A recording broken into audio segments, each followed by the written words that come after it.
Deputies tried to stop a speeding driver this afternoon in Livingston County, and it turned into a high-speed chase nearing 100 miles an hour. Now, this all unfolded at around 2:25 this afternoon. The deputy was on patrol near Grand River and Nicholson Roads in Handy Township when they noticed the driver of a red Chevy Silverado speeding. The deputy tried to pull over the driver, but the person took off, which started the chase.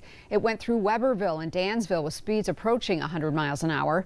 The driver lost control while navigating a curve on Dexter Trail and crashed, suffering minor injuries. Now, the driver was arrested and identified as a 50-year-old man from Perry. He faces charges including driving with a suspended license, fleeing and eluding, and carrying a concealed weapon. The Jackson